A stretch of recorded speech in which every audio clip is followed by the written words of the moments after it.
Bonjour ou bonsoir, frères ou sœurs de liberté. Je ne fais pas partie de Anonymous, mais je les supporte. Tout comme je supporte toute personne résistante face à l'oppression. Mon nom est Peuple. Et je serai votre ange de liberté. Aujourd'hui nous parlerons des coupables de la crise actuelle. Les négociations ayant été rompues entre le gouvernement du Québec et les associations étudiantes nous démontrent bien que les capitalistes ne reculeront pas. Qu'ils s'attendent plutôt à notre soumission.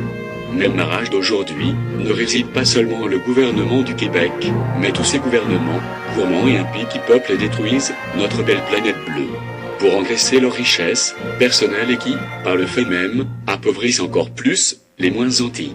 Mes frères, mes sœurs, mes camarades de misère. Nous en sommes à un moment critique qui n'est plus du ressort d'une simple crise isolée. Nous aurions beau blâmer les gouvernements, nos voisins, les banques ou le capital, et de s'en laver les mains.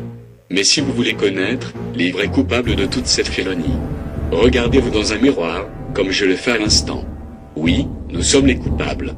Tous coupables, par notre inaction qui a trop longuement duré, et par notre soumission trop facilement donnée. Je sais ce que vous répondrez à cette accusation. Vous aviez peur. Peur de la privatisation et de la désobéissance. Mais le temps est venu de s'ouvrir les yeux et de se lever dans une grande vague mondiale. Nous ne pouvons plus faire confiance à nos dirigeants qui s'engraissent au profit des plus pauvres.